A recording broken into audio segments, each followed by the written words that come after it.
con su libro de tamaño importante, recién impreso, y pues muy feliz llega con nosotros Carlos Garcés, historiador que se ha especializado y mucho en lo que es el mundo de la brujería y de endemoniados, y en este caso llega con un nuevo libro, se titula Las endemoniadas del Valle de Tena. Carlos, buenos días. Hola, muy buenos días. Bueno, todo preparado para la presentación mañana a las 8 de la tarde en la Fundación Ibercaja. Te acompañará Ángel Gari, a quien dedicas este libro, porque es yo creo quien te introdujo en este apasionante tema, y también el editor Rafa Yuste.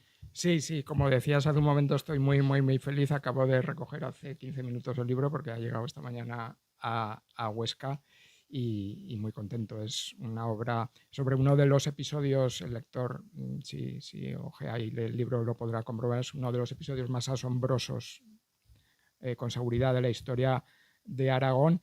Es un episodio, la epidemia de posesiones demoníacas que afecta al Valle de Tena durante 5 años, entre 1637 y 1642, y que tiene como víctimas nada menos que a 60 chicas, la mayoría son muy jóvenes, de Trama Castilla y Sandines. Es un episodio que estudió y dio a conocer Ángel Gari y tiene un mérito enorme lo que hizo y de hecho el libro, como dices, está dedicado a él y estoy orgulloso de que lo pueda presentar él mañana. Y en el libro, a partir de ese trabajo impagable de Ángel, he podido aumentar con un gran número de noticias nuevas y el libro que ha editado Pramés es una maravilla. Tiene, por eso es un poquito gordo, porque tiene casi 300 ilustraciones maravillosas en color de muchísimos temas. También estará Rafael Yuste y eso me llena también de alegría. Es el editor de Prames. Las brujas y la condesa, mi libro anterior ya apareció con Prames, con características parecidas a estas, y la verdad es que estoy contentísimo de trabajar con él, con Blanca, que ha maquetado el libro, y con todos los trabajadores de Prames, porque hacen como los libros, por ejemplo, de Antonio García Omedes, que también aparecen en esta editorial, pues un trabajo fantástico. Auténticas maravillas que da gusto leer y poseer, desde luego que sí. Unas 60 mujeres, como tú dices, en su mayoría adolescentes, cayeron endemoniadas. Hubo acusados, principal Pedro Arruebo. Tú has seguido la trama, es novelesca. Yo estaba leyendo un poquito la historia de todo esto y te he preguntado, me has dicho, no, es un ensayo, porque te he dicho, ¿has hecho novela de esto? ¿Cómo es? Sí, es un ensayo histórico. Todo lo que se cuenta está basado en documentos y, como he dicho, muchos son nuevos y además muchas de las ilustraciones son de los propios documentos. Entre otras cosas porque es así como uno acaba de creerse que realmente están sucediendo esas cosas, porque si yo lo contara en el texto a lo mejor no se creía del todo por lo asombroso que es todo este argumento. Entonces aparecen los propios documentos con la transcripción al pie y me gusta además, y eso aparecía ya en el libro anterior, que el lector pueda familiarizarse con los textos antiguos que, entre otras cosas, están escritos en una lengua que es la nuestra, ya que se leen muy bien. Sí, Pedro Arruebo es un personaje casi de película. Empieza a tener problemas con la justicia del obispo de Jaca y la Inquisición porque se las da de hechicero, capaz de remediar los maleficios de sus vecinos. Estaba muy extendido el temor a estar ligados. Y él decía que podía desligar a los matrimonios. El estar ligados era que había muchas parejas que temían haber sido hechizados y eso les impedía tener relaciones sexuales y por tanto tener hijos. Y él se ofrecía a desligar las parejas para conseguir dinero de ellas y sobre todo para intentar llevarse al huerto a las mujeres. Este personaje era un cara dura. Sí, pero un cara dura novelesco, quiero decir que lo juzgan sí, mujeta, pero lo juzga el obispo de Jaca y la Inquisición, lo condenan por primera vez a 6 años de destierro, prácticamente tiene que abandonar no solo el valle, sino todo Aragón, y un año después aparece en Madrid, nada menos, y consigue nada menos que le perdone el propio inquisidor general. Y entonces regresa al Valle de Tena a principios de 1637 y es cuando se desencadena pues una verdadera locura. Empiezan a enfermar muchísimas mujeres, sobre todo, como decías, muy jóvenes.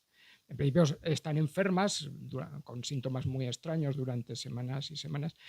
Se produce la tormenta perfecta. Él llega, después de haber sido juzgado por la Inquisición y perdonado por la Inquisición, empieza a amenazar a todos los que dice que le han llevado ante la justicia y además, siendo que él empieza a tener ya fama de ser un hechicero, de ser un mago, Además vuelve a sus antiguas costumbres, a seducir mujeres casadas. De hecho, es uno de los personajes más importantes del libro. Isabel Pardo tiene relaciones con ella y Isabel Pardo estando en la cama con ella después de haber tenido sexo. Es una escena de película que aparece también con el documento de la Inquisición.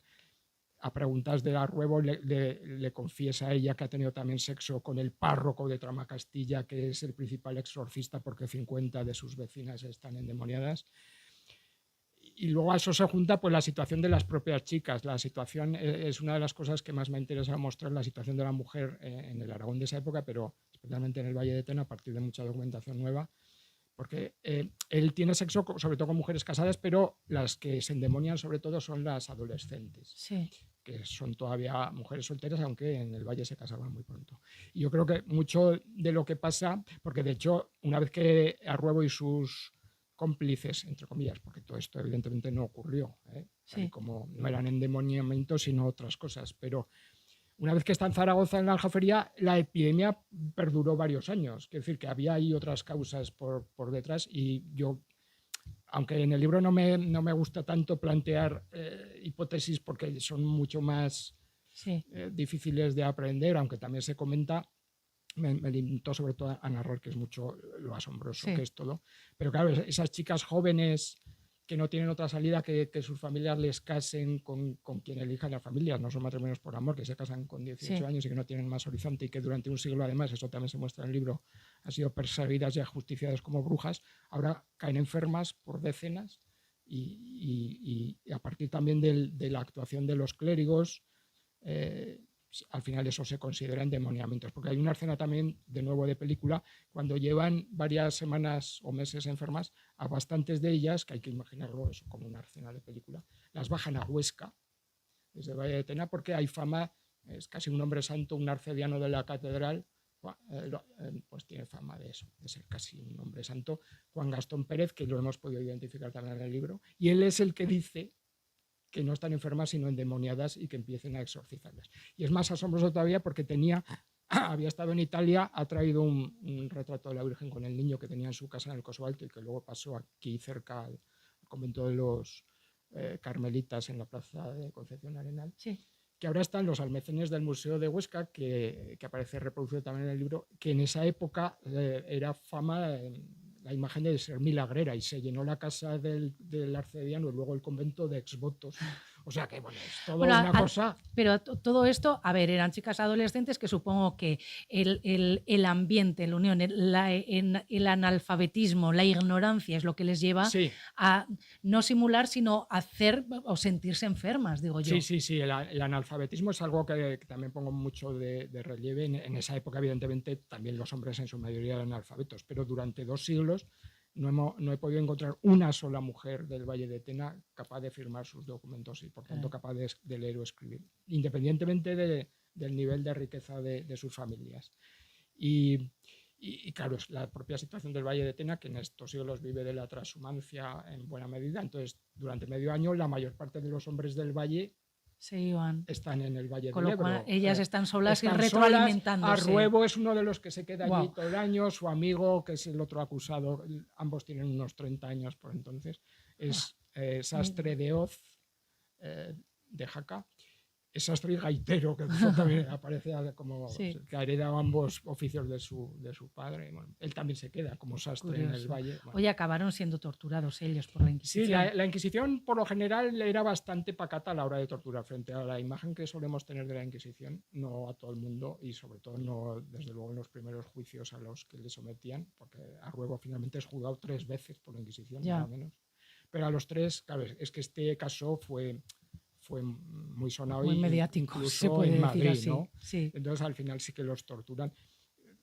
Claro, agradable no era, pero era el método de tortura que solía emplear la Inquisición, que era el potro con unas cuerdas que te apretaban en brazos y piernas. Era muy duro, pero de aquello uno salía. Y de hecho, los inquisidores, una vez que han torturado a Pedro Arruedo, se quejan en una carta a Madrid de que estaba más gordo incluso que antes. Oye, una cosa, porque claro, aquí hablas de endemoniadas, no es lo mismo que otros libros en los que has hablado de brujas. No, las que eran torturadas eran brujas, las endemoniadas se intentaba exorcizarlas. Exacto, son esa cosas es una distintas. diferencia absolutamente fundamental. Sí. Las brujas, las mujeres acusadas de brujas, porque las brujas no Bueno, existieron nunca. Sí, exacto, bueno. Son culpables, eran entendidas como culpables, culpables de producir maleficios, de causar muertes.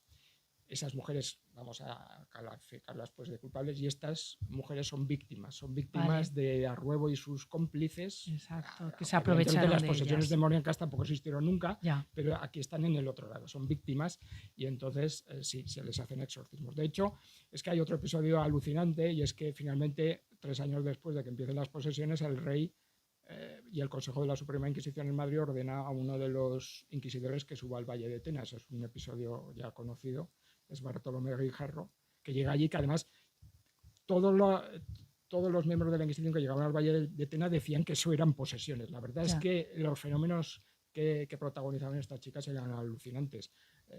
Se arrojaban en el cementerio de Tramacastilla las llamas para salvar los hechizos que las unían a los demonios, vomitaban hechizos. La epidemia se extendió a Villanúa, y el cura de Villanúa, que era del Valle de Tena, por cierto, envió uno a la Inquisición, y ese hechizo que echó una de las feligresas está ahora en Madrid, en la documentación del Archivo Histórico Nacional, y se reproduce también en el libro.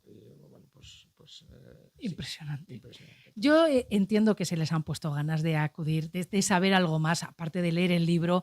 Acudan este martes a las 8 de la tarde a la Fundación Ibercaja Huesca a la presentación del libro, porque esto que nos acaba de contar Carlos, pues lo contará todavía como más ampliado, para seguir poniéndoles ganas y para seguir dando muchos detalles de lo que se recoja en Las endemoniadas del Valle de Tena. Muchísimas felicidades, Carlos, y hay que leer este libro muy atentamente. Yo invito a que venga todo el mundo que esté interesado, porque además pondré algunas de las muchas ilustraciones que son muy impresionantes también, que hay en el libro, así que estará muy bonito. Muchísimas gracias y que vaya todo muy bien. Suerte. Muchas gracias. Hasta luego.